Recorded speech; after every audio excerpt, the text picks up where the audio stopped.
Olá pessoal, bom dia! Estamos juntos mais uma vez para mais um vídeo.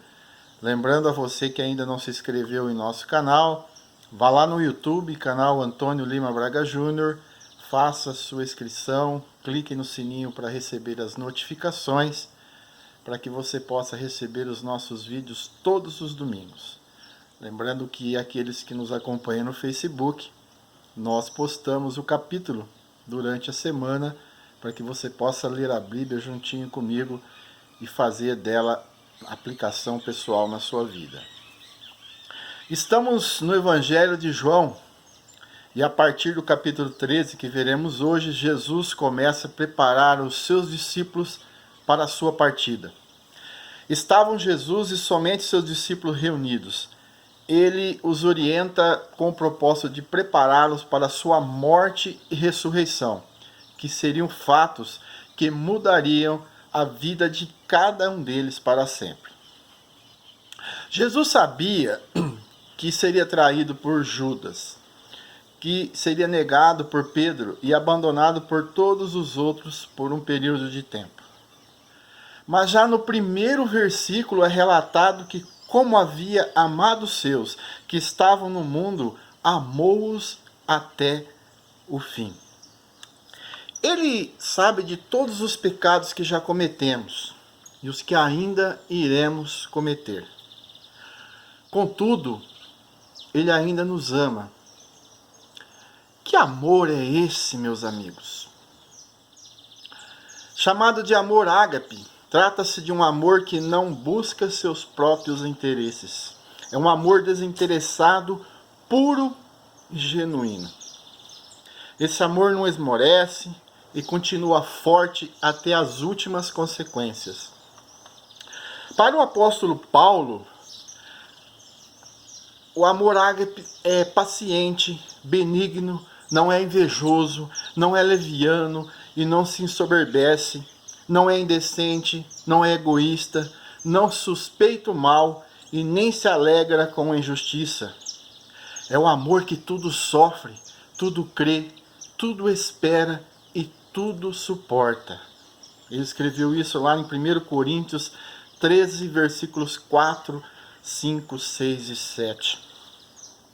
Essa é a razão pela qual Jesus, sabendo o que viria pela frente, amou a todos até o fim. Jesus então nos dá uma lição ímpar de humildade. Ele levantou-se, pegou água e uma toalha e começou a lavar os pés de seus discípulos.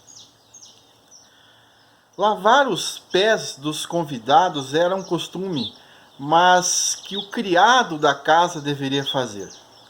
Mas Jesus que nos mostra que devemos estar prontos para servir. Ele, sendo o Deus encarnado, estava disposto a servir.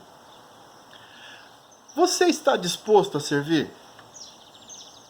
Há uma bênção especial para aqueles que não apenas concordam, mas que praticam as mesmas obras do Senhor. Está lá no versículo 17 desse capítulo. Temos aqui um personagem peculiar. Pedro. Eita, Pedro, né? Vamos colocar-se em seu lugar. Vamos fazer um exercício de empatia? Por certo, os discípulos ficaram todos perfilados e Pedro ficou observando Jesus lavar os pés dos outros discípulos. E cada vez ele ia se aproximando mais de Pedro. Ele deve ter ficado confuso, não é mesmo? Compreender como deve ser um verdadeiro líder não é fácil. Muitos líderes não têm a capacidade de ser servo. Só sabem mandar e nada mais. Nos dias atuais isso é muito comum. Para você ter um líder que realmente quer servir, é muito raro. Só que os líderes que servem são aqueles que mais têm sucesso em suas carreiras.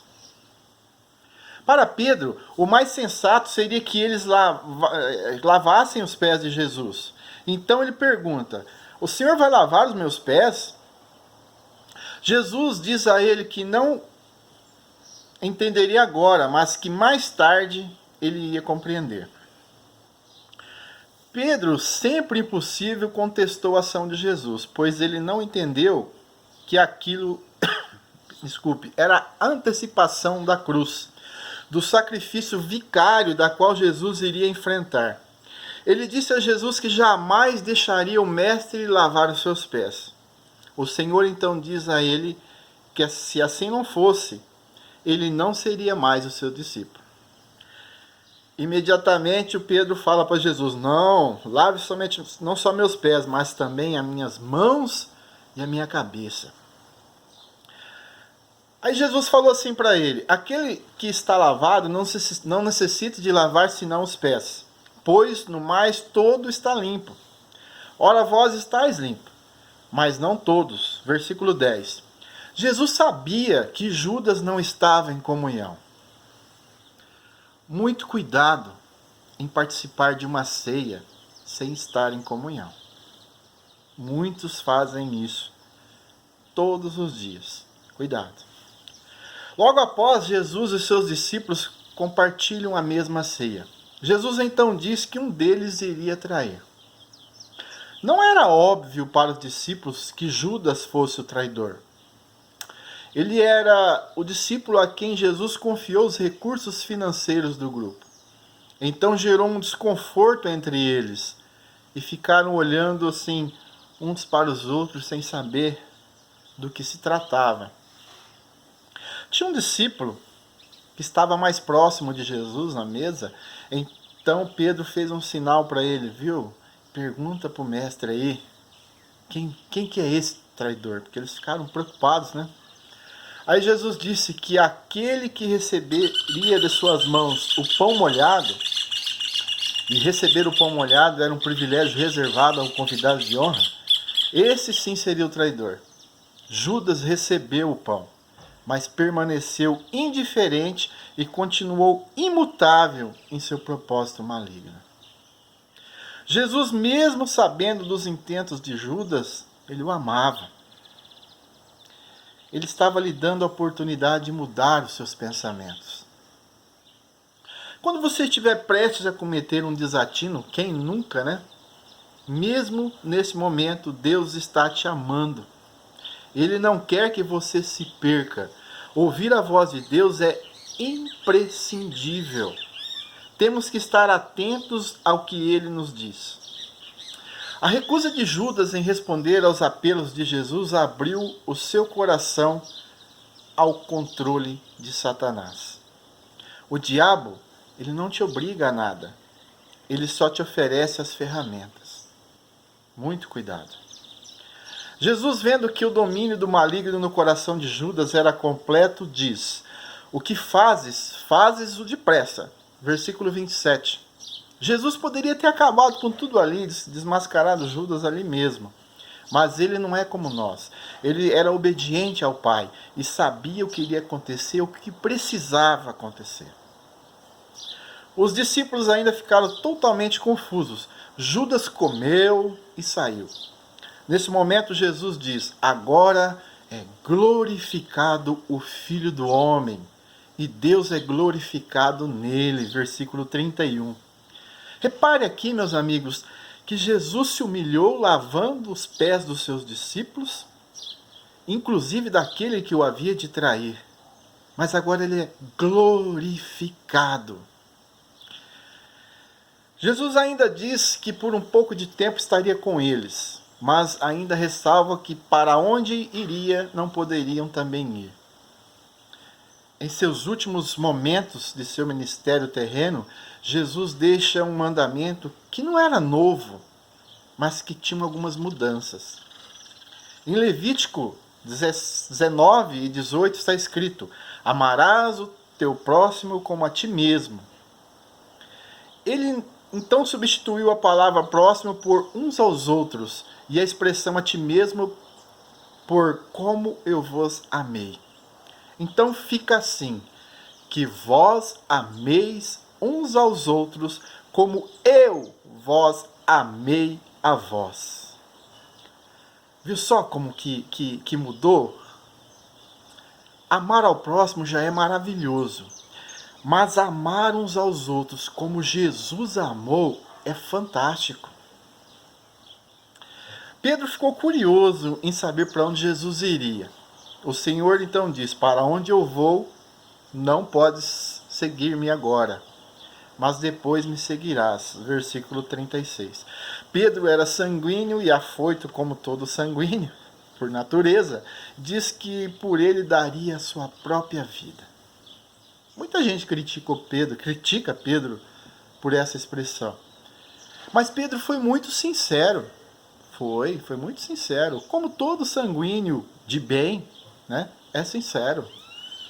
Mas ele não tinha ideia de que a sua coragem não era assim tão grande. Assim somos nós. Às vezes dizemos coisas sem termos a menor noção do que estamos fazendo. Temos que ter em mente que somos limitados e precisamos sim de Deus para prosseguirmos. Jesus então relata a Pedro que ele o negaria 3 vezes antes do cantar do galo. Ele não repetiu 3 vezes seguidas essa negação. Não, ele negou Jesus em 3 ocasiões diferentes. Ele foi questionado 3 vezes em 3 ocasiões diferentes. Em todas elas ele negou Jesus por medo. Parece triste, não é mesmo? Talvez. Mas ao negar Jesus, Pedro pôde experimentar verdadeiramente esse amor ágape. Ele pôde sentir o quanto Jesus o amava. Ele pôde mensurar o quanto Deus nos ama. Independentemente dos seus erros, Jesus está sempre querendo o seu bem. E Pedro percebeu isso quando negou Jesus. É esse amor que está disponível para você. Abra o seu coração. Não faça como Judas. Dê oportunidade para o amor incondicional, o amor de Deus. Um bom dia. Que a paz do nosso Senhor Jesus Cristo esteja com todos. Um excelente domingo e um 2021 cheio de muita paz e saúde.